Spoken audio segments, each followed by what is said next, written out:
लोगों ने अभी तक इस चैप्टर के अंदर जितने भी टॉपिक्स किए हैं वो याद रखने हैं।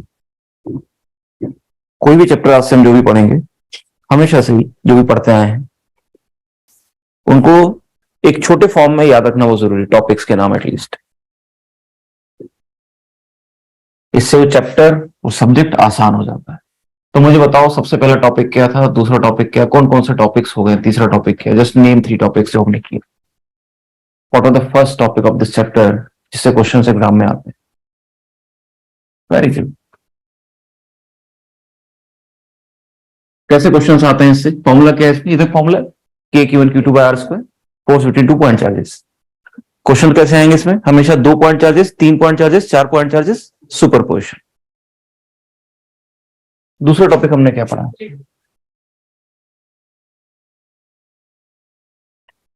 और specially electric field due to point charge पढ़ा आपने। दूसरा electric field due to dipole. ये 2 पढ़े। आपको इन दोनों के फॉर्मूले, वेक्टर फॉर्म, वेक्टर के जो क्वेश्चन आए थे, मल्टीपल चार्जेस का इलेक्ट्रिक फील्ड जोड़ा था, और डायपोल के एक्सिस और इक्वेटोरियल और उसका डेरिवेशन। तीसरा आपने क्या पढ़ा?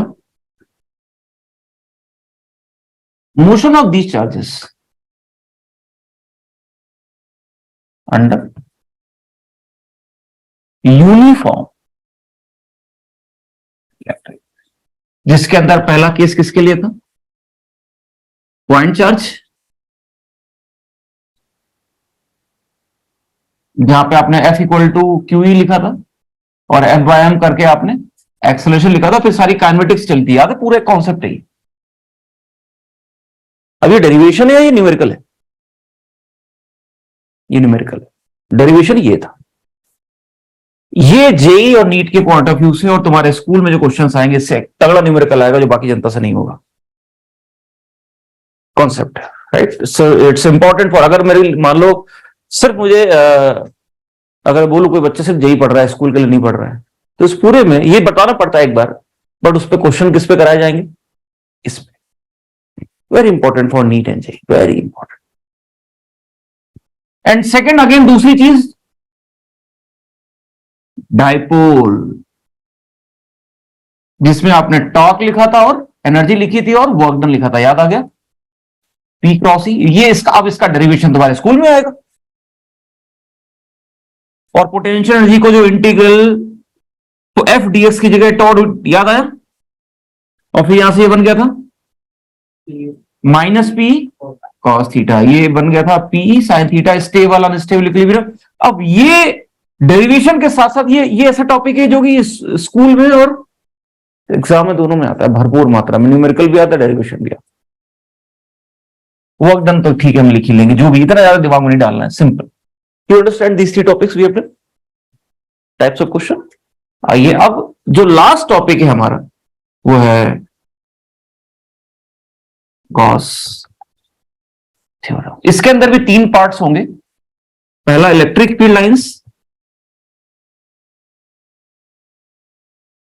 एंड इलेक्ट्रिक फ्लक्स, दूसरा होगा गॉस थ्योरम, तीसरा होगा एप्लीकेशन ऑफ गॉस थ्योरम।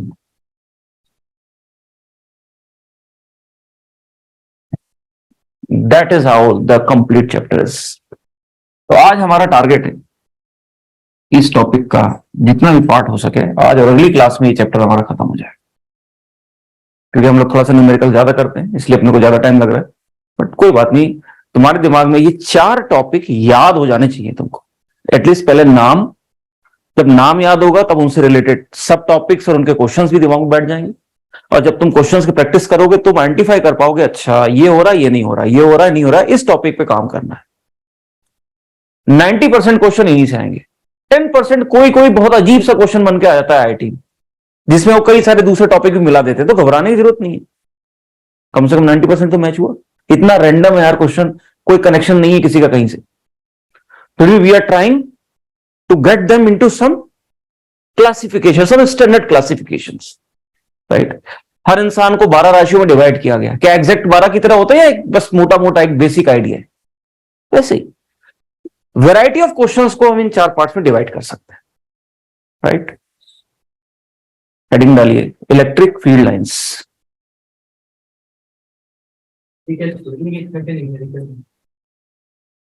अभी तो थोड़ा थ्योरी आएगी शुरू में। ये इसका मीनिंग पता है तुम्हें? What is electric field line, इसकी प्रॉपर्टीज क्या होती है, इसका मीनिंग क्या है, इसको समझना है ना। थ्योरी का मतलब क्या है? समझना। डोंट थिंक कि थ्योरी जेई का पार्ट नहीं है, इट्स अंडरस्टैंडिंग। रादर फिजिसिस्ट को थ्योरिस्ट कहा जाता है, दे एक्सप्लेन द टर्म्स। तुम 4 क्वेश्चन के फॉर्मूले रट करके उनको रिलेट करके सॉल्व कर लो, वो नहीं चाहिए। You need to have complete understanding of theory and then you should be able to apply those formulas beautifully, right. That complete package चाहिए। तो पहले इलेक्ट्रिक फील्ड लाइंस होती क्या है, क्या है इस टर्म का मीनिंग क्या है, पता होना चाहिए ना क्या है ये, what is electric field lines.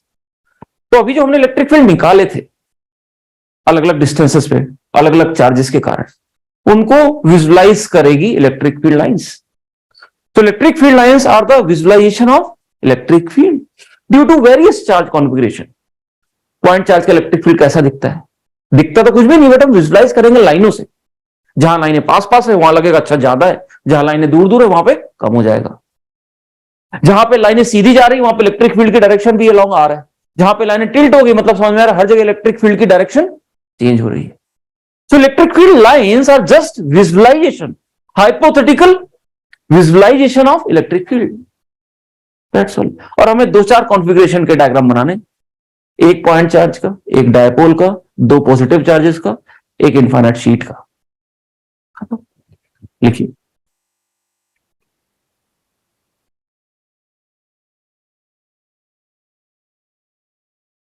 तो इलेक्ट्रिक फील्ड लाइन का कॉन्सेप्ट माइकल फेराडे ने इंट्रोड्यूस किया था।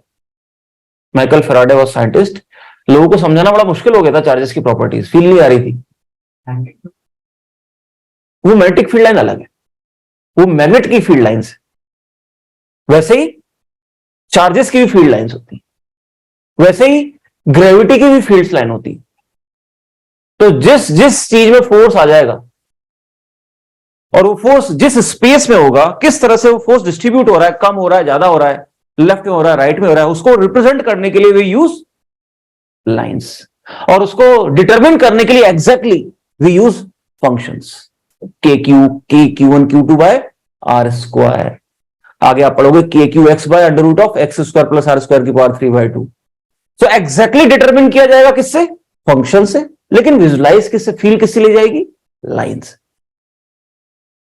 सो माइकल फैराडे साहब ने इंट्रोड्यूस किया था the concept of lines to represent the electric field, the nature of electric field. Nature मतलब इलेक्ट्रिक और मैग्नेटिक दोनों का इनने एक साथ इंट्रोड्यूस किया था। तुम्हें लिखने की जरूरत नहीं, मैं लिखवा रहा हूं, लिखिए। Electric field lines are the visualization of net electric field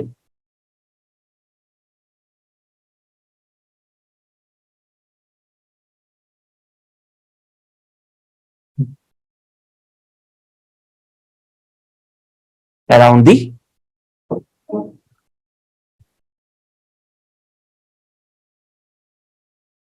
charges which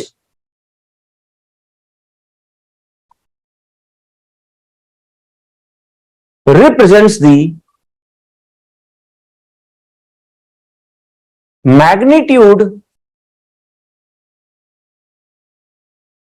and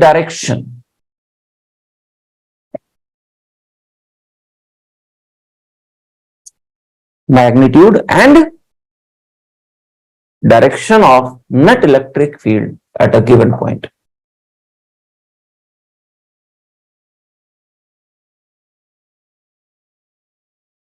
diagram बनाने में कुछ ऐसा,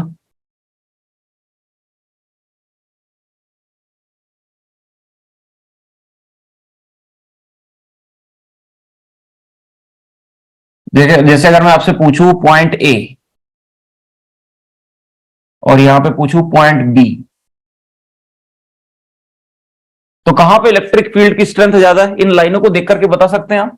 electric field strength at A, magnitude of electric field at A is greater than magnitude of electric field at B. So क्या आप exactly बता सकते हैं कितना बड़ा है? No, you can not determine but you can compare, and that is all is the work of this line. Exact कौन बताएगा? Formula KQ1 Q2 by KQ by R square, 2KP by RQ। अब वो हमने qualitative analysis कर लिया, अब ये क्या चल रहा है? क्वांटिटेटिव एनालिसिस कर लिया, ये क्या चल रहा है? Quality comparison. वैसे डायरेक्शन भाई जिधर भी, जैसे इलेक्ट्रिक फील्ड अगर मुझे यहां पे लिखना है, यहां पे तो इलेक्ट्रिक फील्ड इस लाइन के लॉन्ग है, लेकिन आप देख रहे हैं इस पॉइंट पे इलेक्ट्रिक फील्ड इस डायरेक्शन में, इस पॉइंट पे इलेक्ट्रिक फील्ड की डायरेक्शन भी रिप्रेजेंट कर रहा है अलग अलग point. You get that right? So these lines represents magnitude and the direction of electric field at a given point in the space. एक डेफिनेशन और लिखी, definition number 2।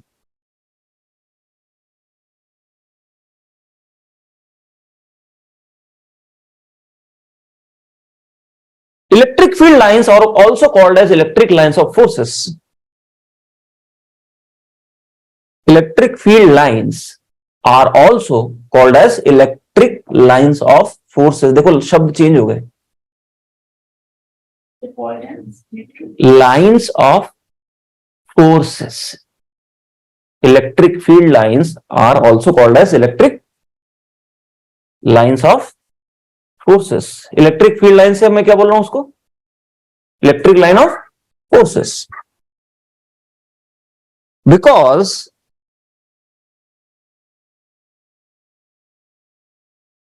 It is the curve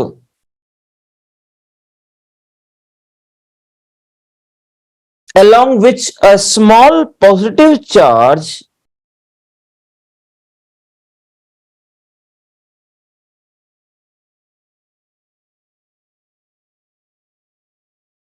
would tend to move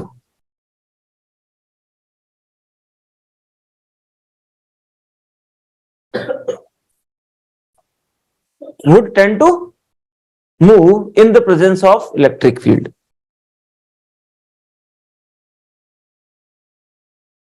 का मतलब ये है, अगर मान लो यहां पे अगर मैं एक पॉजिटिव चार्ज रख दूं, बताओ ये किस डायरेक्शन में बढ़ेगा? रेस्ट पे रख दिया, यहां पे ई पे, बताओ किस रेस्ट पे होना चाहिए? बताओ इस मूवमेंट पे किस डायरेक्शन में फोर्स ये रेस्ट पे, तो इसमें फोर्स किधर लगेगा? क्यू। अच्छा यहां पे अगर आपने रख दिया इस प्लस चार्ज को, तो इस पे फोर्स किधर लगेगा? क्यू। यहां पे आपने इस प्लस चार्ज को रख दिया, तो इस पे फोर्स किधर लगेगा? क्यू। तो अगर आप किसी भी पॉइंट पे प्लस चार्ज को रखते हैं तो वो जिस डायरेक्शन में आगे बढ़ने की कोशिश करेगा, that curve represents the electric field lines. जैसे हम लोग यहाँ पे पाउडर डाल दें चार्जेस का और एकदम से इलेक्ट्रिक फील्ड स्विच ऑन कर दें, तो सारे चार्जेस एक लाइन बना लेंगे, because they tend to move in that direction, that represent electric lines of force. लेकिन ये बताओ, अगर इस चार्जेस को मैं छोड़ दूं तो हमेशा इस लाइन के लॉन्ग मूव करेगा, या ये इस लाइन को छोड़ देगा कुछ देर के बाद? क्यों? Due to inertia. जब तुम पत्थर को फेंकते हो, फोर्स तो नीचे लग रहा है, लेकिन वो क्या सीधा नीचे आता है या वो आगे बढ़ जाता है? तो फोर्स जिधर लग रहा है हमेशा उधर पार्टिकल मूव करे, ये जरूरी, लेकिन जस्ट स्टार्टिंग में तो ये इसके लॉन्ग ही मूव करने की कोशिश करेगा। आगे लिखिए प्रॉपर्टीज।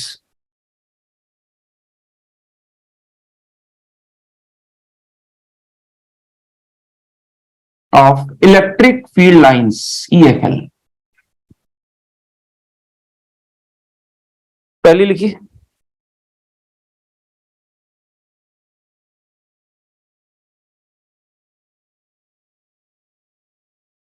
अब वो बार बार इलेक्ट्रिक लाइंस ऑफ फोर्सेस लिखने की जरूरत नहीं, आप सीधा लिखो EFL।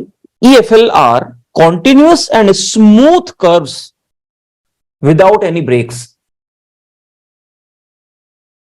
Continuous and smooth curves without any breaks. क्या बताओ, ये इलेक्ट्रिक फील्ड लाइन बन सकती है क्या? क्या दिक्कत?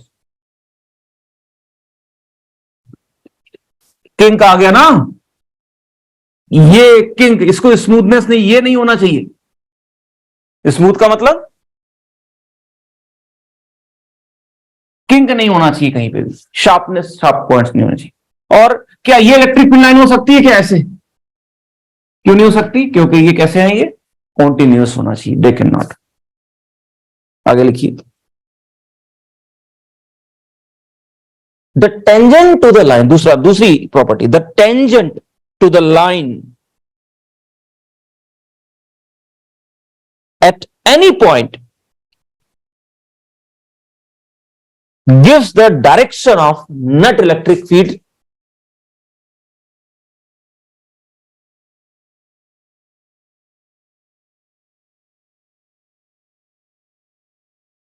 at that point।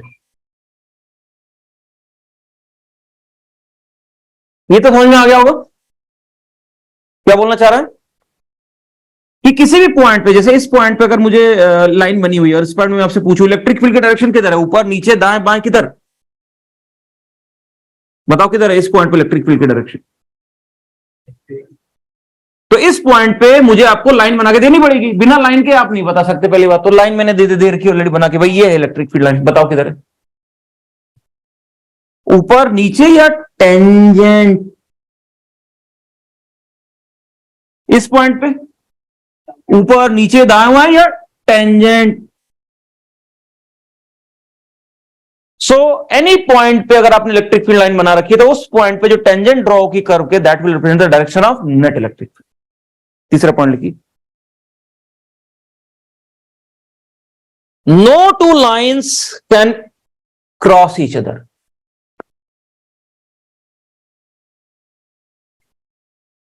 No two lines can cross each other, क्या दो लाइनें क्रॉस कर सकती हैं? क्या दिक्कत है?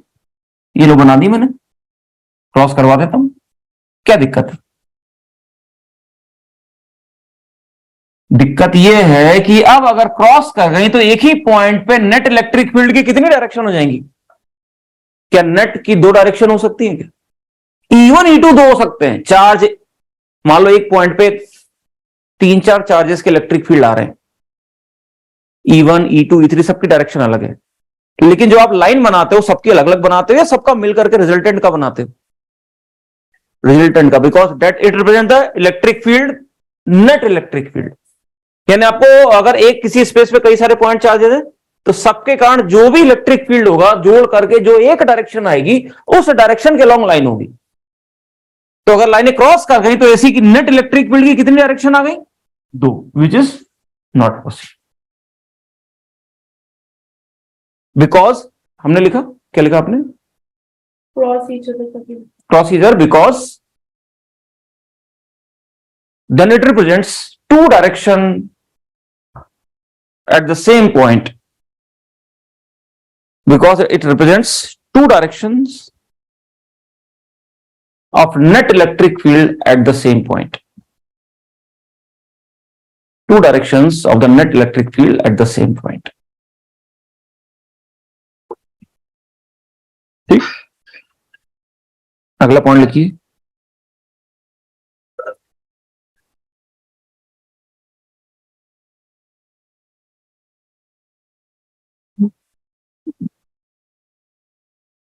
the relative closeness of lines represents the magnitude of electric field at the given region।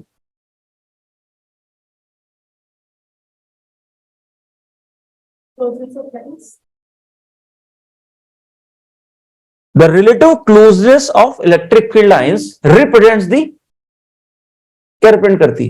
आसपास होना। टेंजेंट तो डायरेक्शन हो गया, क्लोजनेस क्या रिप्रेजेंट करेगा? Magnitude, magnitude of net electric field at a given point.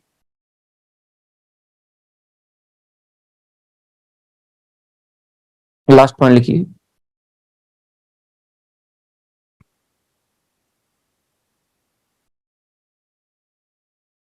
the electric field lines start from positive charge।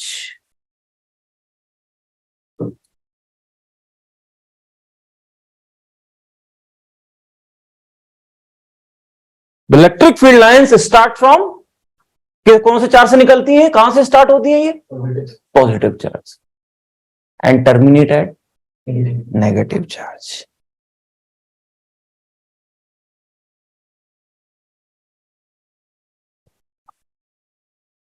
लेकिन अगर मैं बोलूं यूनिवर्स में अगर एक ही चार्ज है फिर क्या करोगे? अगर मैं बोलूं एक ही चार्ज लिया भाई हमने, आइसोलेटेड पॉइंट चार्ज, बताओ इसकी लाइन बनाओ।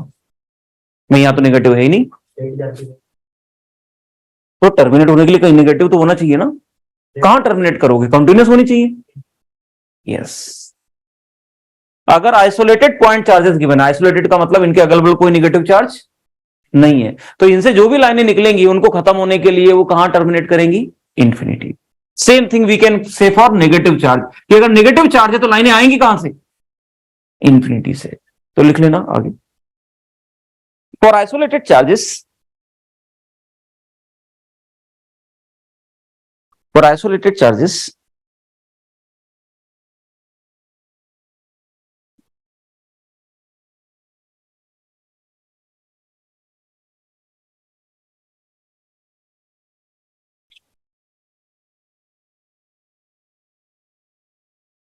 the lines of forces will start or terminate at infinity. For isolated charges, the lines of forces may start or terminate at infinity.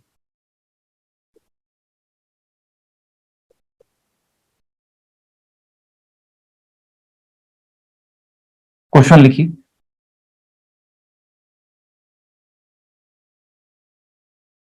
Can electric lines of forces form closed loops? Explain. Question लिखिए, can electric field lines form close loops? क्या electric field line close loop बना सकती हैं? Explain. बताओ yes और no. देखा, theory पे ऐसा क्वेश्चन आता है। पूरी थ्योरी मैंने पढ़ा दी तुम्हें, सब करा दिए, लगा बुद्धि। भाई एक ही आंसर हो गया तो हाँ होगा या ना होगा। जबकि जो लूप होगा मतलब वो बहुत सारे में, मतलब आप एक ये इलेक्ट्रिक लाइन रिप्रेजेंट करेगा, कर सकता है, बस तुम इस पे सोचो, इन जनरल मत सोचो। ये क्लोज लूप है भाई, अगर इस पे वैलिड हो गया तो हो ही जाएगा फिर तो, या इस पे अगर गलत हो गया तो फिर तो गलत हो गया स्टेटमेंट। क्या दिक्कत है? क्या कॉन्टिन्यूस है? ब्रेकिंग भी नहीं है, डायरेक्शन भी हो जाएगा, कोई दिक्कत ही नहीं है, क्रॉस भी नहीं कर रहा कहीं, तो हमारे उन पॉइंट्स के हिसाब से तो चलेगा। लेकिन ये ओरिजिनेट कहां से हो रहा है? कहां से हो रहा है? चलो यहां पे थोड़ा सा कट कर एक पॉइंट पे मान लेते हैं, इस पॉइंट से मान लेते हैं, तो इस पॉइंट से ओरिजिनेट हो रहा है, राइट? तो अगर इस पॉइंट से इस अगर मैं इसके ऊपर देखूं तो ओरिजिनेट हो रहा है, तो उसके हिसाब से ये क्या होना चाहिए? लेकिन इसी पॉइंट पे आकर के फिर तो इधर से अगर देखूं तो क्या होना चाहिए? कॉन्ट्राडिक्शन। तुम नीचे से बोल रहे हो कि वो नेगेटिव होना चाहिए, ऊपर से बोल रहे हो पॉजिटिव होगा, तो कोई एक ही चार दोनों कैसे हो सकता है? डायपोल में भी दोनों दूर दूर थे, यहां तो वो एक ही पॉइंट पे, और न्यूट्रल हो गया, दोनों मान लो न्यूट्रल हो गया तो लाइन ही नहीं होनी चाहिए। Not possible.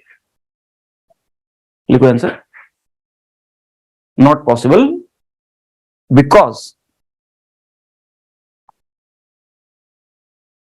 Then the light will, light नहीं sorry, the line will originate and terminate at the same point. Originate and terminate at the same point,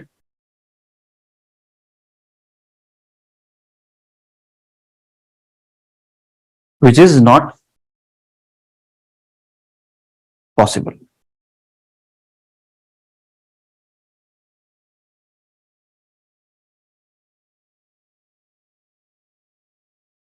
example number 2 कीजिए।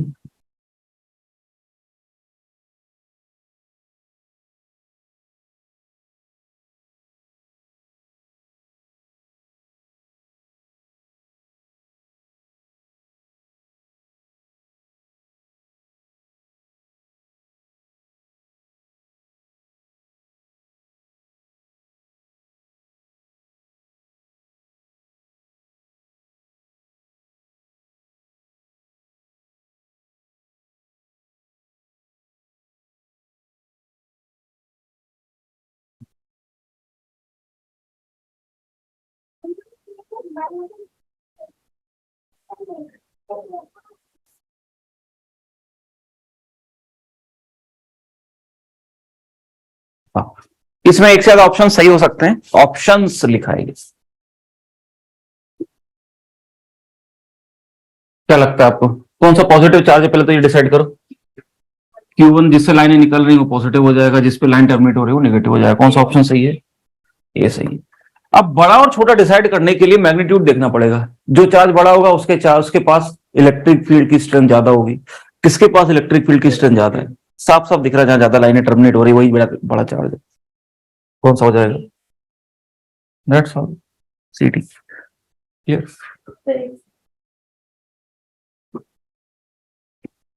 देखिए, electric field lines due to various charge configurations.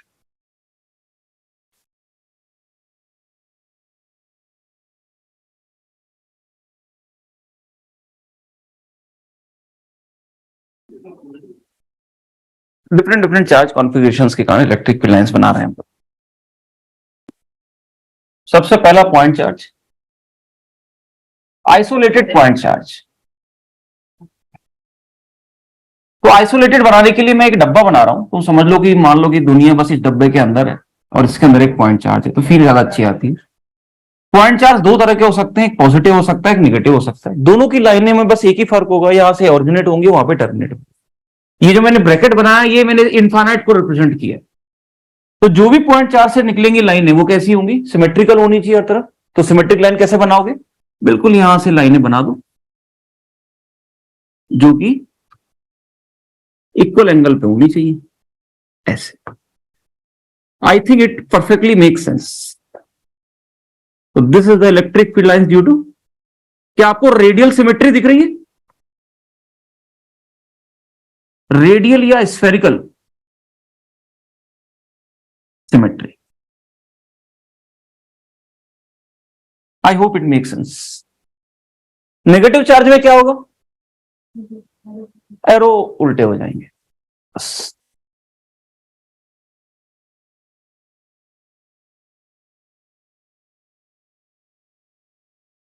Dipole,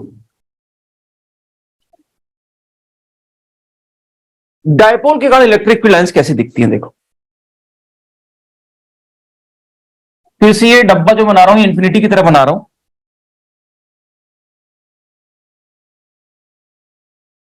ताकि आपको यहां से समझ में आए कि आखिर ये। तो पहले एक डायपोल बना देते हैं।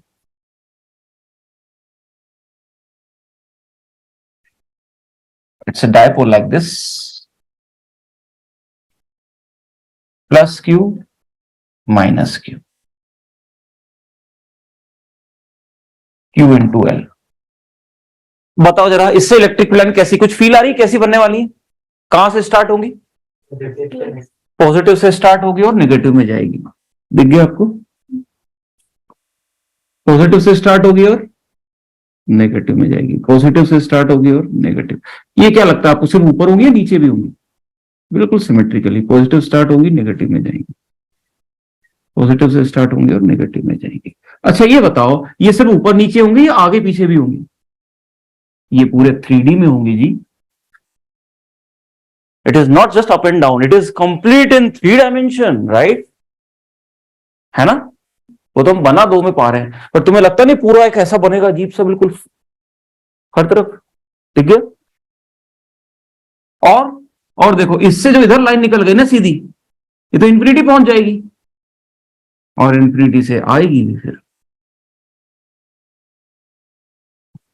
सारी लाइनें जो इससे निकलेंगी वो थोड़ी यहां पहुंच पा रही होंगी, कुछ लाइनें यहां पहुंच भी नहीं पाएंगी, कुछ लाइनें कहां पहुंचेंगी? इन्फाइनाइट पे। तो कोई बात नहीं, जितनी लाइनें इन्फाइनाइट पूछेंगी उतनी इन्फाइनाइट से आ भी जाएंगी, क्योंकि टोटल चार्ज इक्वलेंट, जितनी लाइनें ओरिजिनेट हुई उतनी टर्मिनेट भी हो गई। तो ये मैंने आपको दिखा भी चुका हूं। इलेक्ट्रिक फील्ड की डायरेक्शन जरा देखो इक्विटोरियल लाइन पे, ये लाइन इक्विटोरियल है ना? बताओ इलेक्ट्रिक फील्ड की डायरेक्शन आई कि नहीं है उल्टी डायरेक्शन में, पी का उल्टा है ना? हर जगह पीछे की तरफ आया ना इलेक्ट्रिक फील्ड। लाइनों में देखो, लाइनों इन पॉइंट पे देखो जरा, इन पॉइंट पे इलेक्ट्रिक फील्ड किधर है? Can you visualize this? तो ये मैग्नीट्यूड दे रहा है और जस्ट इंडिकेट डायरेक्शन दे रहा है, लाइनें मैग्नीट्यूड नहीं देती। Qualitative analysis.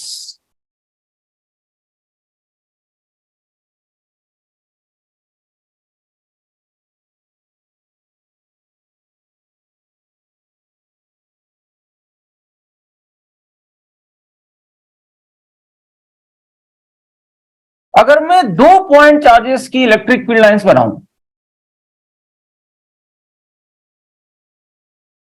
डायपोल बनाया था ना पिछले बार, डायपोल में क्या था कि दोनों जो चार्जेस थे वो कैसे थे, अपोजिट थे। इक्वल तो थे लेकिन अपोजिट थे। यहां पे मैंने दोनों चार्जेस कैसे ले लिए, ऐसे तो 3 के लिए बनेगा, हाँ 3 के लिए भी सोचना पड़ेगा। वो तो मैं सिखा रहा हूं कैसे लाइनें बन रही। 3 4 5 6 7 जेई वगैरह में आ चुके हैं क्वेश्चंस, 3 का आया जेई में, 4 का नहीं आया आज तक। स्कूल में तो 2 का ही आता है, ठीक। और मल्टीपल चार्जेस का बहुत ज्यादा फिर विजुलाइज करना मुश्किल हो जाता है, मतलब देयर इज अ लिमिटेशन। कितना सोचेंगे हम, 2 का सोच के देखो। 2 चार्जेस अगर इक्वल हो गए तब इनकी लाइनें कैसे बनेंगी, इन्फिनिटी में जाएंगी दोनों, यानी इससे जो लाइन निकली वो यहां नहीं जा सकती, इसकी नहीं। तो इनकी लाइनें एक तरह से लाइनें रिपेल कर रही होंगी, है ना।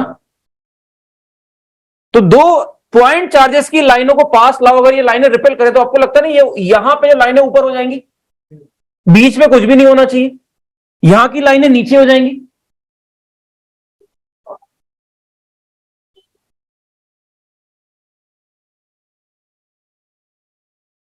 थोड़ा थोड़ा तुम्हें समझ में आ रहा है ये क्यों हो रहा है, repulsion. Can you see the repulsion in the lines.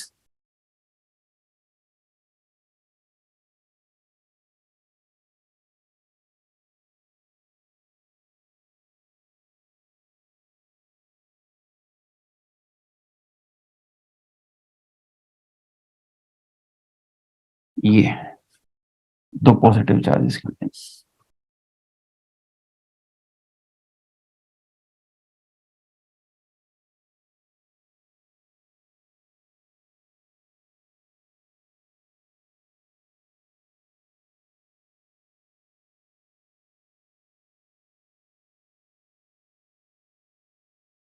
I hope it make sense now. और जहां पे इलेक्ट्रिक फील्ड लाइंस एब्सेंट है, देखो वहां पे लाइनें ही नहीं है, क्योंकि यहां पे इलेक्ट्रिक फील्ड 0 होगा बीच में। तो जहां पे इलेक्ट्रिक फील्ड लाइंस एब्सेंट होती हैं वहां पे इलेक्ट्रिक फील्ड 0 होता है।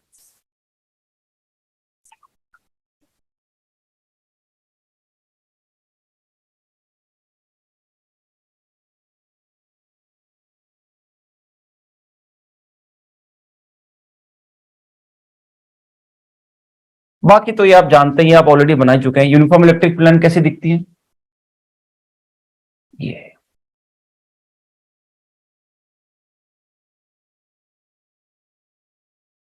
It make sense.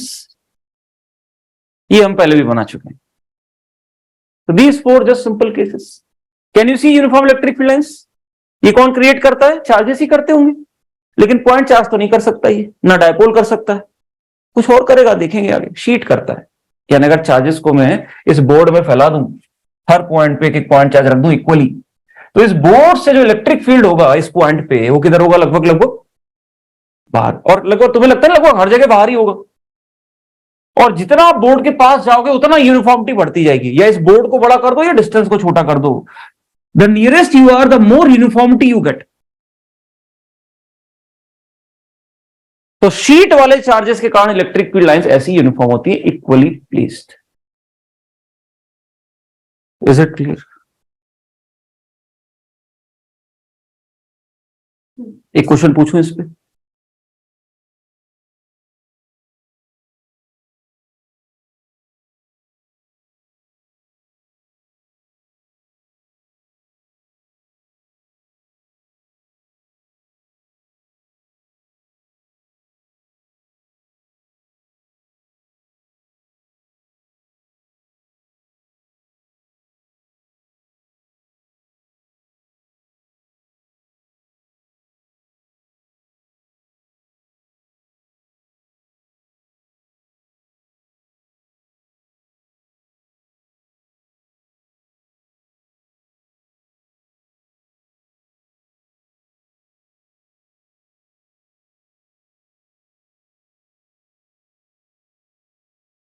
पूरा लिखने के बजाय पूरी पूरी ऐसे लाइन बना लेना।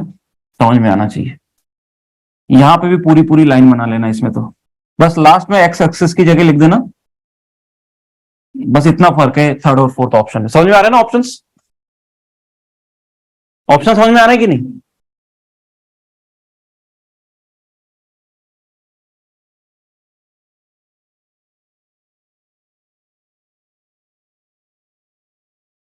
ये चार्ट अगर मैंने इसलिए बनवाया क्योंकि एनसीईआरटी में ये दे रखे हैं। बाकी जो दो मैंने तुम्हें क्वेश्चन दिए वो तुम्हारे जेई में और उसमें आ चुके हैं। So it completes almost everything about it. But अब आए एग्जाम में कुछ भी हो, बट तुम्हें समझ में आना ज्यादा जरूरी है, क्योंकि कल को कुछ नया भी आता है, then your mind should be able to imply. It's training. तो क्या लगता है तुम्हें, इलेक्ट्रिक फील्ड लाइंस दिख रही हैं आपको? तो क्या ये यूनिफॉर्म इलेक्ट्रिक फील्ड लाइंस हैं? क्या प्रॉब्लम है? यहां पे पास पास से दूर दूर है। मतलब अगर मैं इस पॉइंट पे आपसे पूछूं ए पे और बी पे, तो किस पॉइंट पे इलेक्ट्रिक फील्ड आप ज्यादा बोलेंगे? ए पे। और डायरेक्शन सेम है। हो गया खत्म। तो क्या लगता है आपको, ये तो गलत हो गया। अब इन तीनों में कौन सा सही होगा? नॉन यूनिफॉर्म तो है, ये तो सही हो गया। Where direction changing? No, direction is not changing. Then non uniform है, where direction is same, good, but the magnitude is varying along. क्या लगता है आपको? क्या ये बताओ, अगर मैं एक पॉइंट सी कहूं, कहां पे इलेक्ट्रिक फील्ड ज्यादा है, ए पे, सी पे या बी पे?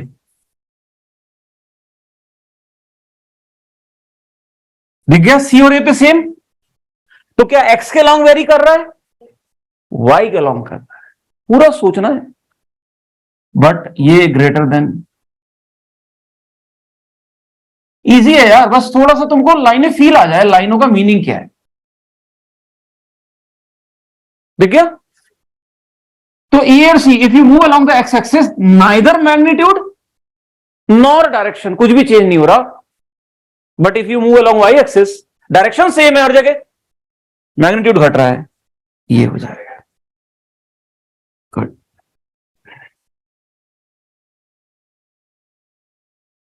तो ये मैग्नेटिक फील्ड लाइंस का कॉन्सेप्ट था। मैग्नेटिक फील्ड लाइंस में हमने देखा कि जहां पे लाइंस की डायरेक्शन और टेंजेंट और उनके रिलेटिव क्लोजनेस हमें इलेक्ट्रिक फील्ड का एक मोटा मोटा आइडिया देती है, राइट?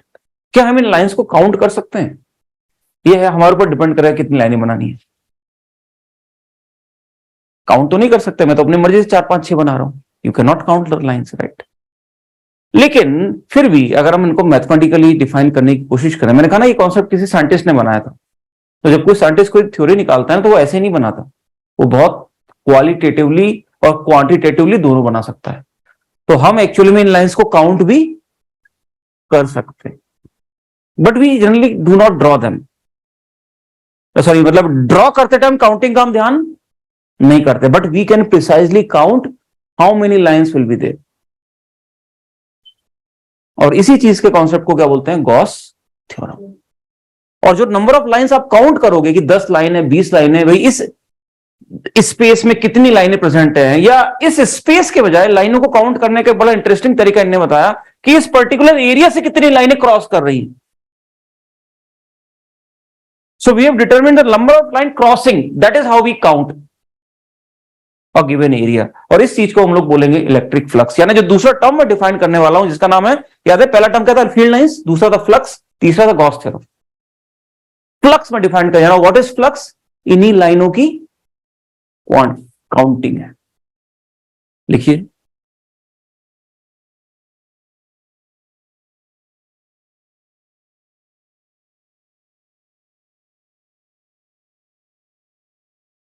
तो मैं आपके सामने एक नया टर्म की डेफिनेशन लिखने जा रहा हूं, कोशिश करना इसको समझिए। It's again a very new term. लिखिए,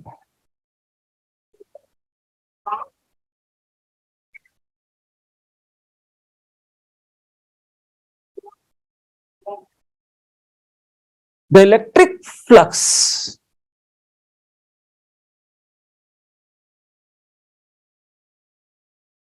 the electric flux is the measure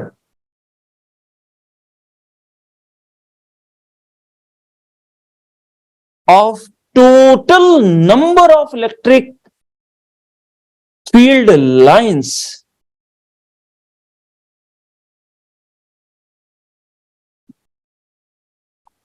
total number of electric field lines passing normally through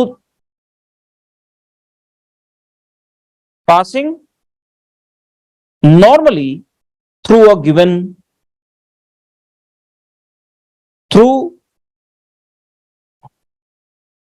क्या लिखा हमने एक और करना शुरू से स्टार्टिंग से The electric flux is the nature of total number of EFL passing normally through a given point.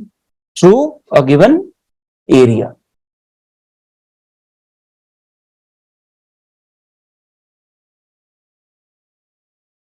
तो हम ऐसे लिखते हैं फ्लक्स इक्वल टू फ्लक्स का साइन ये है, इसको क्या बोला जाएगा, इलेक्ट्रिक फ्लक्स। इसका मतलब क्या है, number of field lines crossing through a given area normally, उसमें ये लिख दो, आगे नॉर्मली लिखा है मैंने, नॉर्मली थ्रू गिवन एरिया। तो इसका मतलब क्या है ये बताओ, कहां पे ज्यादा, किस एरिया से ज्यादा लाइनें क्रॉस करेंगी। अगर मैं आपके सामने एक एरिया ऐसे बना दूं, ये एरिया,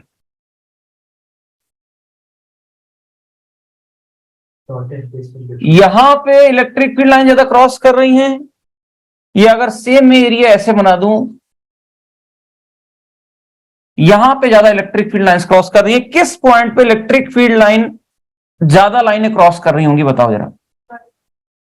नहीं, मैंने तो लाइनें तो दो ही बनाई, बट ए पे या बी पे, किस पे, पहले वाले पे या दूसरे वाले पे।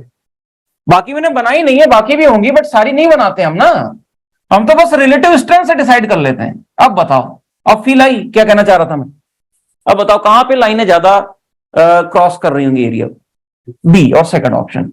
और ये नंबर ऑफ लाइन पर unit area is determined by what, electric field ना। अगर इलेक्ट्रिक फील्ड की स्ट्रेंथ ज्यादा है तो लाइनें ज्यादा है, तो एक्चुअली में ये डेंसिटी है इलेक्ट्रिक फील्ड लाइंस की, लीनियर डेंसिटी, एरियल डेंसिटी को, not linear. So electric field is the lines per unit area. That's all. Electric field is the lines. तभी तो पास ज्यादा इलेक्ट्रिक फील्ड बोल रहे थे, वहीं से ही बोल देते। तो इलेक्ट्रिक फील्ड यानी ये जो होगा, it is proportional to electric field. अच्छा ये बताओ, अगर मैं इस एरिया को बड़ा कर दूं तो आपको लगता नहीं ज्यादा लाइनें क्रॉस कर जाएंगी? क्या लगता है आपको, सी में से, अब बताओ 1 में और 3 में कहां ज्यादा फ्लक्स क्रॉस कर रहा है? 1 2 3, 1 2 3, बताओ 1 और 3 में कहां ज्यादा क्रॉस कर रहा है? 3 में। क्यों, क्या 3 में क्या ज्यादा है?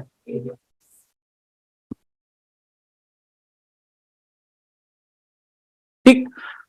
अब इसके साथ एक यहां पे टर्म और आता है, उसको मैं समझाता हूं। ये देखो, अगर मैंने यहां पे एक लाइन बना दी ऐसे, बताओ ये लाइन इसको क्रॉस कर रही है क्यों, ये क्रॉस नहीं कर रही? क्रॉस करने का मतलब ये होता है, ये है क्रॉस करने का मतलब, समझे आप? ये एरिया को ये लाइन क्रॉस कर रही है, क्रॉस कर रहा है क्या ये? तुम्हारे हाथ पे अगर मैं पेन रख दूं तो बोलोगे सर क्रॉस कर गया हाथ, मेरे हाथ से क्रॉस कर गया सर, देखो पेन, देखो सर आपको जादू दिखाऊं, मेरे खून भी नहीं निकला, मेरे हाथ से क्रॉस कर गया। ये क्रॉस करना नहीं कहते इसको, क्रॉस इसको कहते हैं, इसीलिए नॉर्मली कहा है उसने।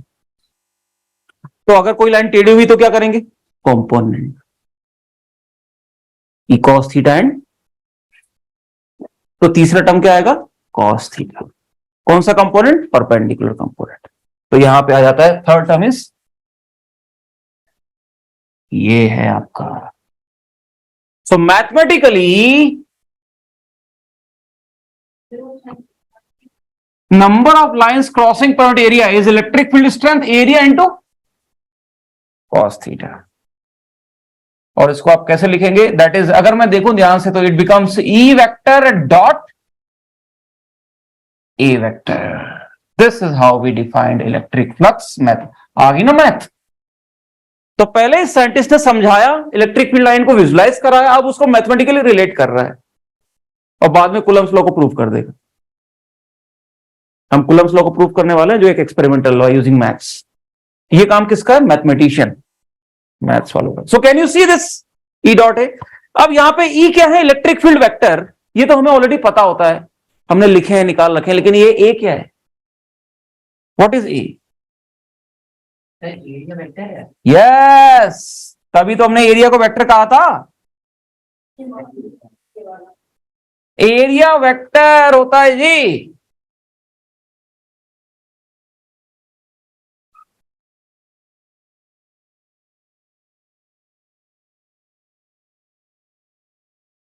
तो इलेक्ट्रिक फ्लक्स क्या हो गया? स्केलर, क्योंकि दो वेक्टर का डॉट प्रोडक्ट। आगे लिखिए भाई, अब लिखिए नोट। तो सबसे पहले लिखिए it is a scalar quantity.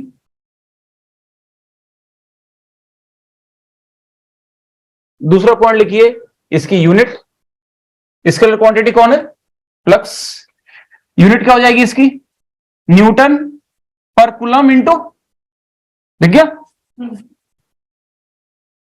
तीसरी चीज, एरिया वेक्टर क्या होता है?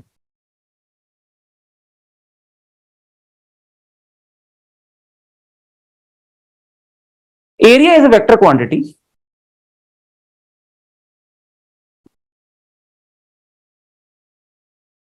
area is a vector quantity whose magnitude is equal to its area. Area is a vector quantity whose magnitude is equal to its area, and direction represents its orientation in the space.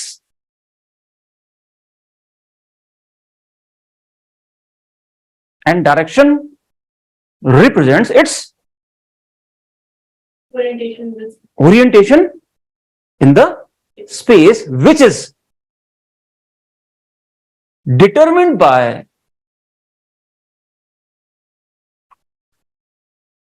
अब area तो फैला हुआ है, इसमें कौन सी direction लू? Centre of mass. तो position है, डायरेक्शन थोड़ी है यार। तो एरिया एक वेक्टर है, लेकिन एरिया का ओरिएंटेशन मैंने क्या कहा? उसकी डायरेक्शन। लेकिन इस एरिया की डायरेक्शन क्या है? ये तो नीचे पड़ा हुआ है। नो, तो डायरेक्शन को बड़ा इंटेलिजेंटली डिफाइन किया गया। मैं बताता हूं कैसे। ऐसी डायरेक्शन हमें चूज करनी है जो इस एरिया में ना लाई करे, क्योंकि इस एरिया में तो बहुत सारी डायरेक्शन है। ऐसे रख दूंगा, ऐसे रख दूंगा, तो ये तो कोई भी डायरेक्शन ऑफ एरिया को रिप्रेजेंट। तो इस एरिया, कोई ऐसी डायरेक्शन सोचो जो इस एरिया में ना हो। तो हर एक एरिया के परपेंडिकुलर एक ही डायरेक्शन है ना, तो वो perpendicular to the area is taken as the orientation of that area. यानी अगर ये, जैसे आप देखिए इस रूम में कितनी दीवारें हैं? 4 दीवारें हैं, चारों की ओरिएंटेशन अलग है। ये कैसा है? के कैप। ये कैसा है? सॉरी, ये जे कैप, ये के कैप, ये I cap, minus I cap. You get that? तो अलग अलग एरिया, ये सारे एरिया हैं, लेकिन क्या ये वर्टिकल एरिया और ओरिजेंटल एरिया एक जैसे हैं, या ये इनके ओरिएंटेशन अलग हैं? इसीलिए vector quantity, where the magnitude is the magnitude, the area is the magnitude, and direction is their orientation. और orientation area के along नहीं, area के perpendicular choose किया है हमने। So we have defined the direction of area as its orientation, which is defined along its perpendicular. क्या लिखा आपने? Determined by the unit vector perpendicular to the area.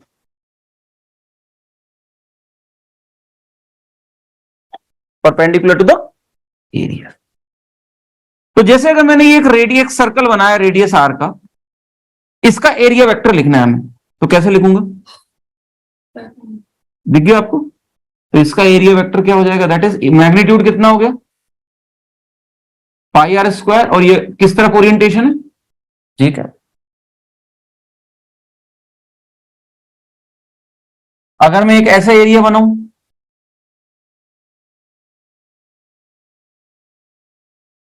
जिसकी साइड है ए,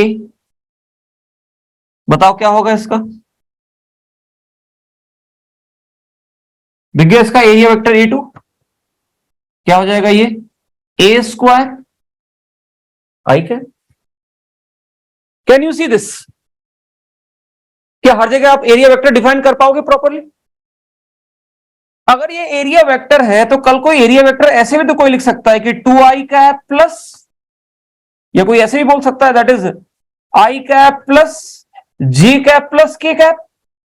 हाँ, बट इसको विजुलाइज करना मुश्किल हो जाएगा। मैं तुम्हें विजुलाइज करके बता दूंगा, बट इसको विजुलाइज करना आसान नहीं है 3D में। जब, क्योंकि इमेजिन करो 3D में, जैसे अगर ये किताब एक एरिया वेक्टर है तो क्या सिर्फ XYZ है क्या, या ऐसा टेढ़ा भी हो सकता है इन जनरल? तो हर एरिया वेक्टर को आप विजुलाइज नहीं कर पाओगे, बट हाँ उसका मैग्नीट्यूड लिख करके उसकी वैल्यू जरूर निकाल सकते हो, √3 metre square. So do not expect from yourself कि तुमको कोई सा भी एरिया दे दिया और तुम उसका जे कैप निकाल लोगे, उसकी डायरेक्शन निकाल लोगे। यानी तुम्हारे सामने अगर कल को एरिया से वेक्टर लिखना आया तो बहुत सिंपल आएगा। आई मतलब अगर कोई XY प्लेन है तो जे कैप कर देना, सॉरी अगर कोई XY प्लेन में है तो के कैप कर देना, अगर कोई YZ प्लेन में है तो आई कैप कर देना, अगर कोई XZ प्लेन में है तो जे का। आपको बस ये पहचानना इनमें से कोई एक प्लेन आएगा, आपके सामने उठपटांग नहीं आएंगे क्योंकि आप कर ही नहीं सकते हो। You get that?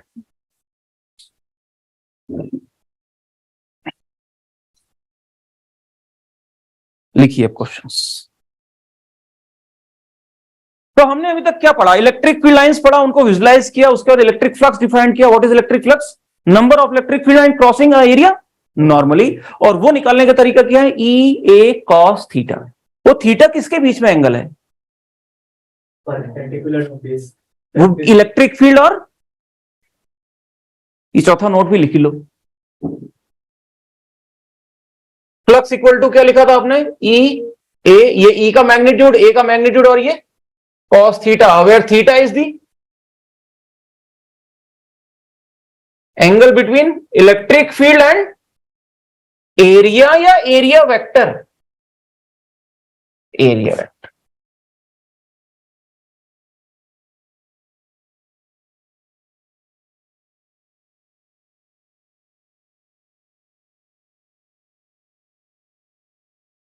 लिखिए एग्जांपल।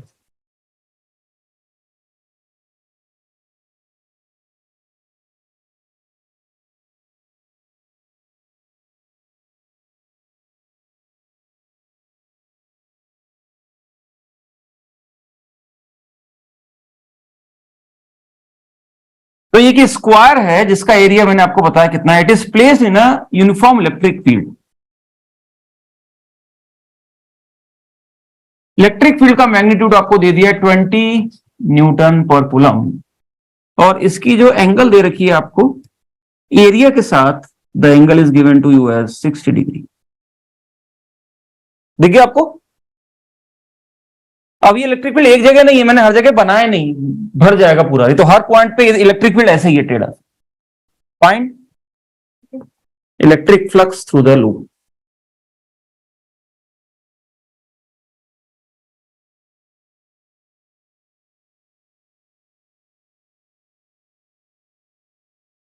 बताओ क्या आंसर है? भाई इलेक्ट्रिक फ्लक्स का formula phi equal to E dot है या ई ए कॉस थीटा, दोनों ही अलग अलग जगह यूज होंगे। ई कितना है जी? 20। एरिया कितना हो जाएगा? 20 into 20 divided by 100 into 100। Cos of, अब असली चीज तो ये है, कॉस ऑफ 60 लिखा या 30 लिखा? यही गलती कर दी है ना।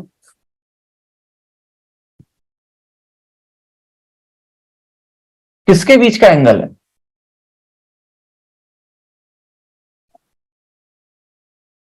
मैंने क्या लिखा था चौथा नोट?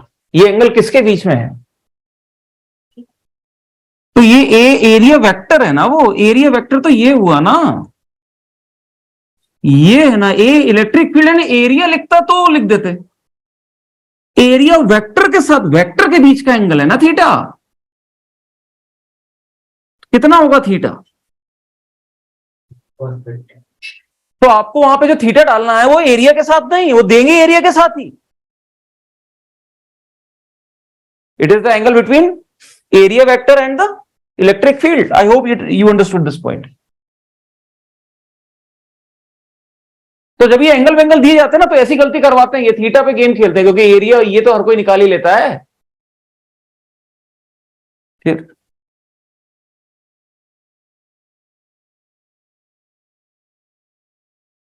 cos 30, cos 30 की वैल्यू √3/2 हो जाएगी। ये 1 2 1 2 1 1 8/10। cos 30 कितना होता है? √3/2। 2 से ये 2 कट गया, 4। 2 √3/5 आ जाएगा। न्यूटन मीटर स्क्वायर पर टी। अगला एग्जांपल लिखिए।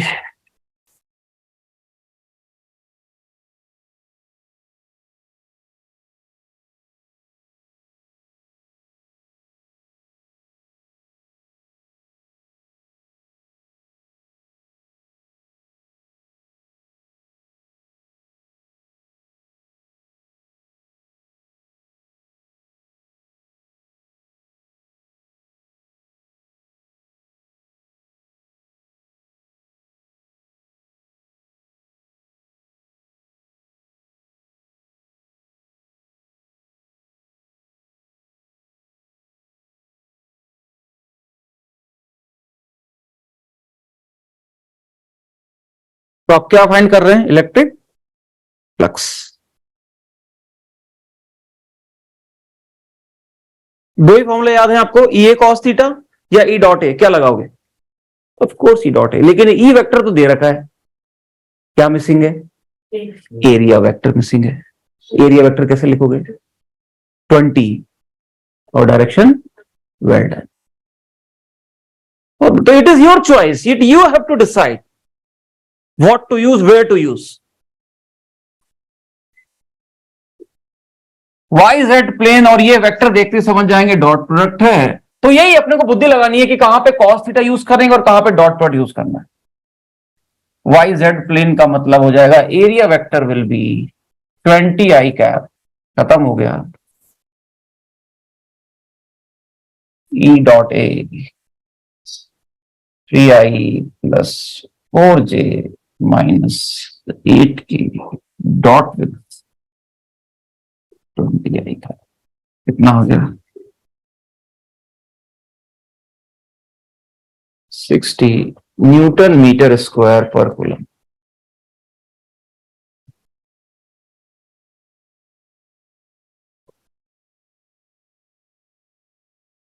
Example number 3।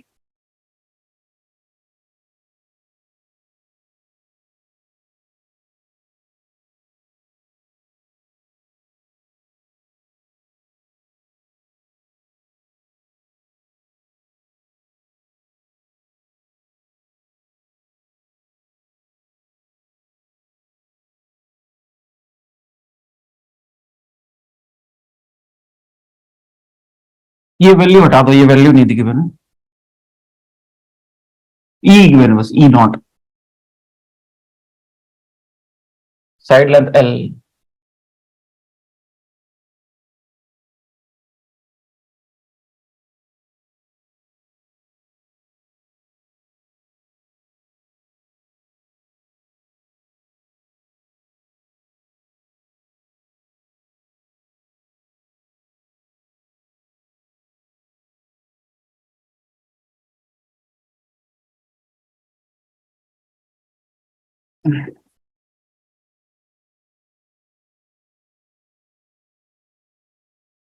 तो इलेक्ट्रिक फील्ड है यूनिफॉर्म है ई नॉट, और ये इस स्क्वायर की आधी साइड तक ही मौजूद है।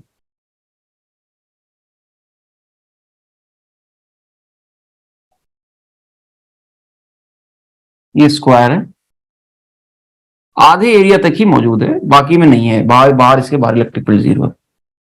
स्क्वायर की साइड आप एल ले लेंगे। Find flux through the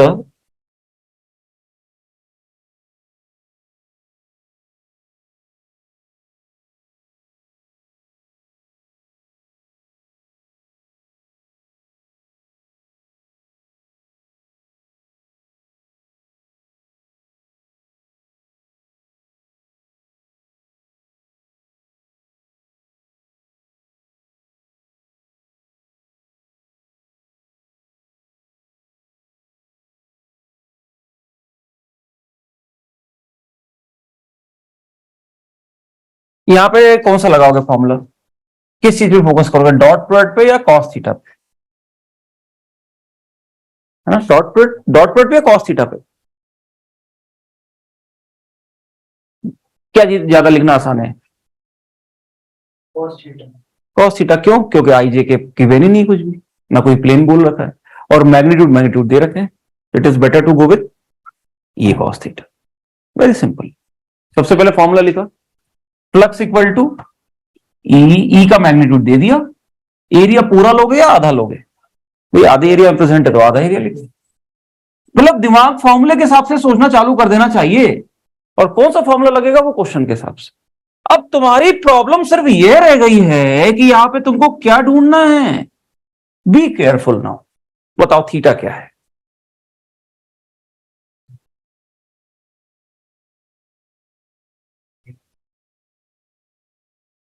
ninety और 0, एरिया वेक्टर किधर है, अब बताओ, इस एरिया वेक्टर के साथ इलेक्ट्रिक फील्ड का क्या एंगल है, 0। ये दोनों के बीच में 0 एंगल है, इस सफेद लाइन में और इसमें 0 एंगल है, तो 90 लिखो ना। एंड व्हाट इज कॉस 90,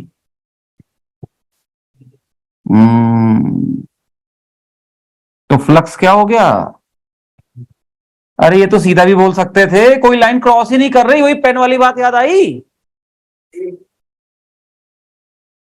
तो लाइनें प्रेजेंट है बट फिर भी फ्लक्स नहीं है, क्यों, क्योंकि एंगल 0 कर रहा है, क्रॉस नहीं है। तो देखा कितना परफेक्ट फॉर्मूला है ये, लाइन अगर क्रॉस नहीं कर रही होंगी तो अपने आप कॉस 90 बन जाएगा, लाइनें क्रॉस कर रही होंगी तो बन जाएगा, is it clear, very good, theta will be 90।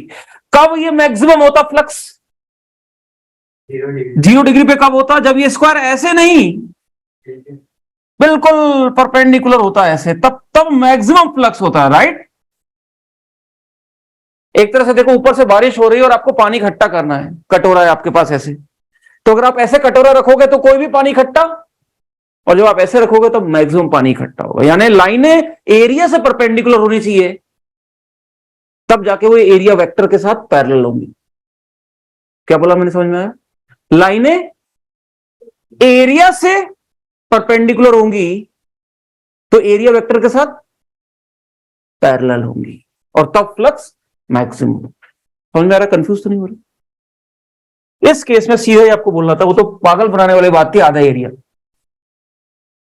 Angle देखना था। Example number 4,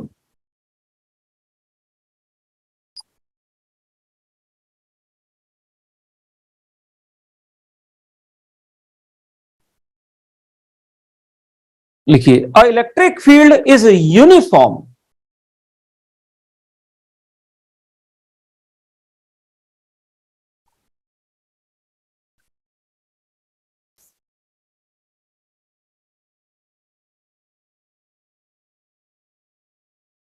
electric field is uniform comma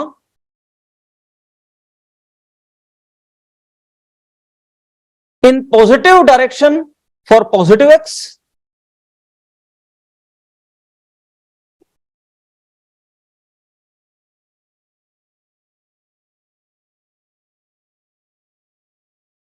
comma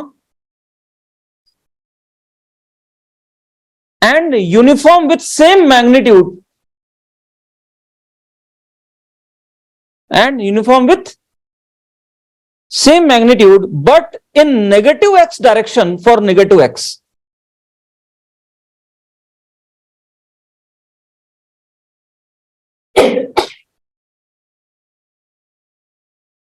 That is E vector equals to 200 I cap Newton per coulomb for x greater than 0 and E vector same electric field, ये तो समझ में आया किस direction के लिए, ये पॉजिटिव x, और दूसरा आपको दे दिया है -200 I कैप, ये कहां के लिए, for x less than 0। Can you feel this field, कैसा दिख रहा होगा ये, मान लो अगर ये x इक्वल टू 0 है तो यहां इस पॉइंट के आगे इलेक्ट्रिक फील्ड आगे की तरफ है और इस पॉइंट के पीछे इलेक्ट्रिक फील्ड पीछे की, समझ में, बाहर की तरफ। x इक्वल टू 0 से इधर पॉजिटिव है और इधर नेगेटिव। लिखिए,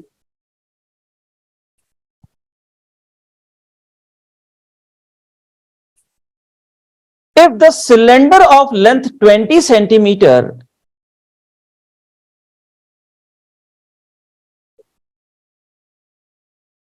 if the cylinder of length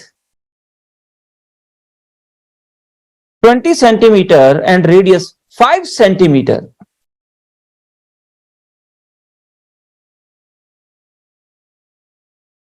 placed at origin along x-axis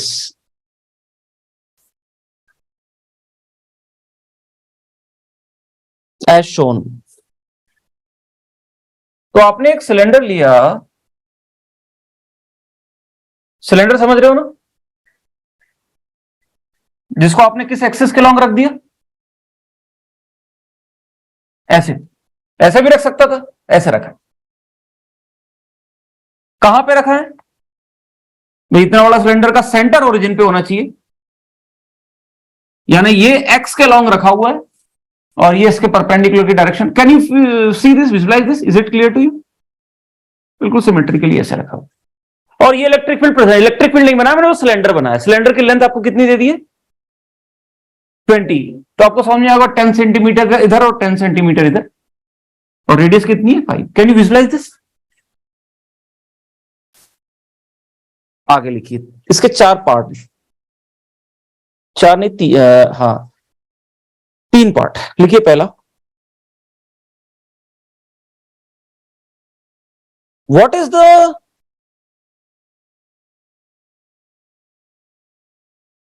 net outward flux through each flat face? What is the net outward flux through each flat face?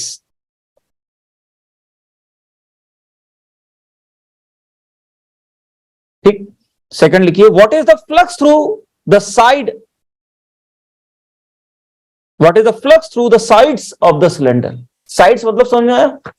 Curved वाला surface. 3 surface है ना इसके, एक ये और ये बीच वाले सरफेस को क्या बोलेंगे? Sides, curved surface. What is the flux through sides of the cylinder? तीसरा पार्ट लिखिए, what is the net flux, net outward flux through the cylinder?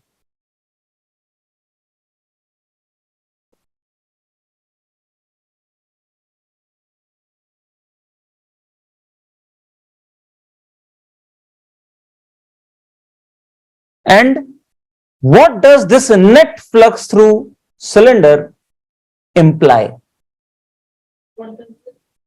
And what does this net flux through cylinder imply? बाहर की तरफ, area vector बाहर की तरफ लेना है, क्योंकि एरिया वेक्टर में अब 2 चॉइस आ जाएंगी ना आपके लिए। तो जब भी कोई क्लोज्ड सरफेस बनाया जाता है तो एरिया वेक्टर हमेशा कौन सा लेना चाहिए? आउटवर्ड। जैसे यहां पे फ्लैट सरफेस है, इस वाले फ्लैट सरफेस के लिए एरिया वेक्टर किधर लेंगे? Positive x। और इस वाले के लिए आउटवर्ड पॉजिटिव डायरेक्शन बनेगी। करो जरा, पहले तो आप इन तीनों फेसेस से इलेक्ट्रिक फ्लक्स निकालो। तो सबसे पहले तो इलेक्ट्रिक फील्ड लाइन ड्रॉ करो। इलेक्ट्रिक फील्ड लाइन कैसे दिख रही होंगी बता सकते हो? फॉर x ग्रेटर देन 0 हर जगह इलेक्ट्रिक फील्ड किधर है? क्या डायरेक्शन है इसकी? So can you see this, sir? Electric field is uniformly along this, है ना? क्या ऐसा पूरे में बना दूं, या ये जस्ट इस y एक्सिस के बाद बात अलग हो जाएगी? क्या हो जाएगा y एक्सिस के बाद? यहां पे इलेक्ट्रिक फील्ड लाइंस ऐसे, मैग्नीट्यूड तो वही रखना।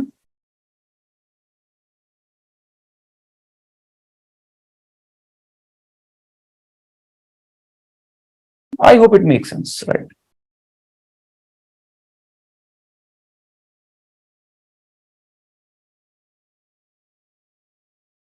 तो ये इलेक्ट्रिक फील्ड लाइन से मैग्नीट्यूड इनका 200 है।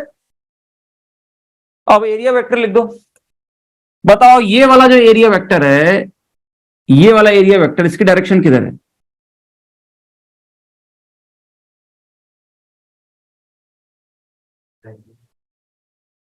इस एरिया की अगर मैं आपसे डायरेक्शन पूछूं तो आपको दिखा परपेंडिकुलर टू एरिया लेनी है ना, तो किस डायरेक्शन में इसके परपेंडिकुलर आएगा? आई कैप, जी कैप, के कैप, वेयर? I cap. क्यों? क्योंकि वो विजुलाइज करो, ये जो एरिया गोल गोल सा एरिया दिखा आपको, ये जो एरिया सर्कल होना चाहिए था, लेकिन ये सर्कल ऐसे थोड़ी, ये सर्कल को साइड से देख रहे हो ना, ढोलक है ना यार ये, तो ढोलक की साइड के परपेंडिकुलर ऐसे ही लोगे ना, कौन सी डायरेक्शन आई? तो एरिया वेक्टर इधर हो गया। Is it clear? A1। और इस वाले का एरिया वेक्टर इधर हो गया, है ना, ढोलक का इधर, उसका उधर, और ये वाले का एरिया वेक्टर दिखा आपको हर जगह? Can you see this? Sides का एरिया वेक्टर ऐसे हो गया परपेंडिकुलर। अब निकाल दो आंसर। बताओ, पहले वाले में सब जगह थीटा लिख लेते हैं, बताओ यहां पे थीटा क्या है? थीटा 1 क्या है? 90 और 0। एरिया के साथ 90 है, लेकिन एरिया वेक्टर के साथ 0। यहां पे A2, थीटा 2 भी 0, और ये A3 यस, दिख गया 90 क्यों है? और आपको खुद ही दिखना चाहिए कहां से फ्लक्स क्रॉस करेगा। क्या साइड से फ्लक्स क्रॉस करेगा क्या? ये जो लाइनें हैं ये क्या साइड को क्रॉस करेंगे या सिर्फ फ्लैट सरफेस को क्रॉस करेंगी? पाइप से जो पानी आ रहा है वो बाहर थोड़ी निकल रहा है, वो तो एरिया से जा रहा है ना, कोई भी पानी कर्व सरफेस से क्रॉस नहीं हो रहा है। आपको दो तरीके देखने के, या तो आप विजुलाइज करके देखो या आप मैथमेटिकली देखो, या तो आप ई ए कॉस थीटा को सही से ढूंढना चालू कर दो, ये आपको फील आ जाए अच्छा ये इसको क्रॉस कर रहा, पूरा ही क्रॉस कर रहा है तो 0 ले लेंगे, cos 0 1 कर देंगे, ई इंटू ए कर देंगे, राइट? ऐसे विजुलाइज करो, या आप थीटा ढूंढो कि ये एरिया वेक्टर है, ये इलेक्ट्रिक फील्ड है, दोनों एक साथ हैं तो 0 डिग्री। अगर दोनों में से कुछ भी नहीं सीख पाए तो क्वेश्चन नहीं होगा। समझ में आ रही बात? बताओ जरा, अब एक एक करके आंसर निकालते हैं। सबसे पहला वाला आंसर क्या है?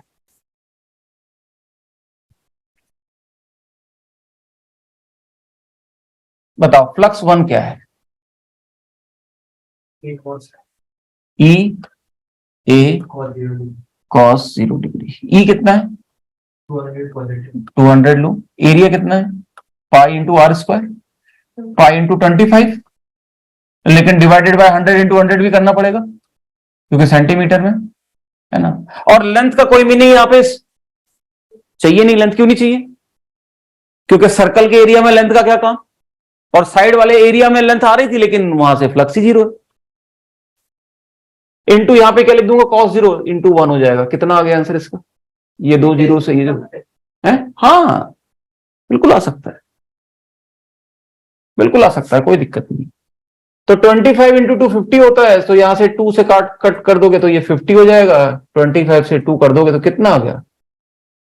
π/2 न्यूटन पर कूलम मीटर स्क्वायर।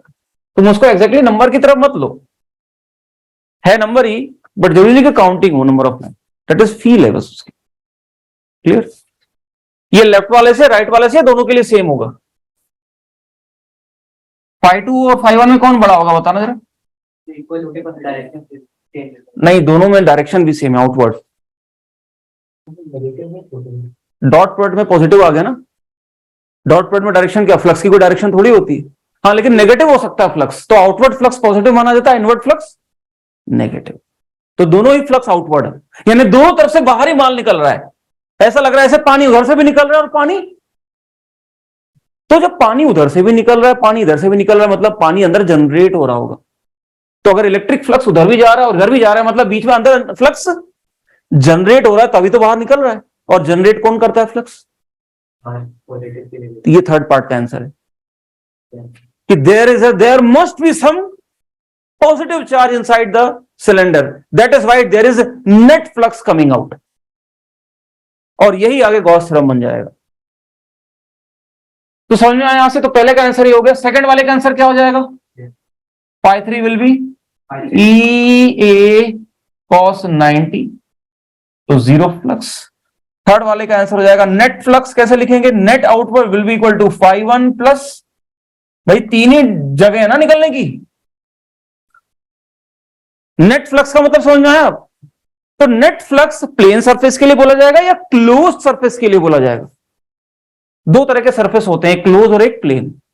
जब मैं सिलेंडर बोलता हूं, क्यूब बोलता हूं, स्फेयर बोलता हूं, ये कैसे सरफेस है? क्लोज, क्योंकि यहां पे कई सारे प्लेन सरफेसेस हैं। तो क्लोज सरफेस के लिए फ्लक्स बोला जाता है नेट। हर एक से बताओ, बाहर वाला पॉजिटिव, अंदर वाला नेगेटिव। और प्लेन के लिए नेट बोलने का कोई मीनिंग, भाई अंदर आ रहा है बाहर फर्क नहीं पड़ता, क्रॉस करना चाहिए। तो पाई आ जाएगा, तो यहां पे आंसर क्या हो जाएगा? पाई आ। So that will be π/2 plus π/2, दोनों में प्लस आ रहा है, प्लस 0 पाई। आगे लिखिए, इसके आगे the net flux through close surface is outward. The net flux through closed surface is outward, which implies that there must be some positive charge enclosed by this, which implies that there must be some positive charge enclosed by this cylinder, enclosed by this cylinder, which is producing the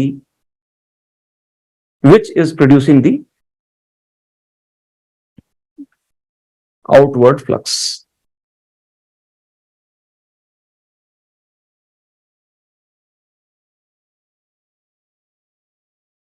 ठीक है, तो ये electric flux की कहानी थी। Electric flux हमने देखा, आज हमने क्या क्या सीखा, अगर एक बार फिर से रिकॉल करें तो हमने सबसे पहले इलेक्ट्रिक फील्ड लाइंस के बारे में बात की थी, राइट। फिर उसके डिफरेंट डिफरेंट केसेस देखे, अलग अलग तरह की पॉइंट चार्ज, लाइन चार्ज की लाइनें, very simple theory, definition, properties, special cases. फिर हमने फ्लक्स को डिफाइन किया, एक नया term electric flux, that is E A cos theta. कितना एम्फेसाइज कर रहा था मैं इन दोनों का, तुमको समझ में आएगा मैं क्या बोलना चाह रहा था बार बार। E A cos थीटा, हमने समझा कि ये नंबर ऑफ लाइनें क्यों है, नहीं तो ये फॉर्मूला याद ही नहीं होता तुम्हें जिंदगी में, कुछ भी लिख दो मजा थोड़ी आता है। Now it make sense. अच्छा, मैग्नीट्यूड, नंबर ऑफ लाइन पर unit area into area, but that was not sufficient. उसके साथ एरिया का क्या चाहिए था? Orientation, E A cos theta. And जब हम तीनों चीजों को मल्टीप्लाई करते हैं तो it make sense that it is something like number of field lines, that is called electric flux, scalar quantity. फिर हमने बस अब इन्हीं दोनों फॉर्मूले को लगाया, E को, A को, थीटा को, E डॉट A को ढूंढा है अलग अलग केसेस में, ताकि और अच्छे से क्लियरिटी आ जाए। ये नोट है छोटे छोटे, now they make sense. How do we write area vector, why the area vector. और यहीं पे तुमने सीखा एंगल का मतलब। ये cos थीटा में बच्चा गलती थीटा में करता और कहीं करता ही नहीं, कोई एरिया के साथ ले लेता, लेना किसके साथ है? एरिया के परपेंडिकुलर के साथ। So you have to be careful. फिर आपने ये दो तीन अच्छे अच्छे क्वेश्चन भी किए, थोड़ा सा ऐसे वाला, डॉट प्रोडक्ट वाला, YZ प्लेन को एरिया वेक्टर में रिप्रेजेंट करना। फिर अगला वाला, यहां पे तुमने समझ में, यहां पे थोड़ा फील लेने की कोशिश कर रहे थे हम कि 0 का क्या मतलब है, 90 का क्या मतलब। फिर इसी फील को हमने अप्लाई कर दिया। अगली क्लास में एक और बढ़िया क्वेश्चन दूंगा जब मैं गॉस थ्योरम कराऊंगा, and will complete this chapter, right.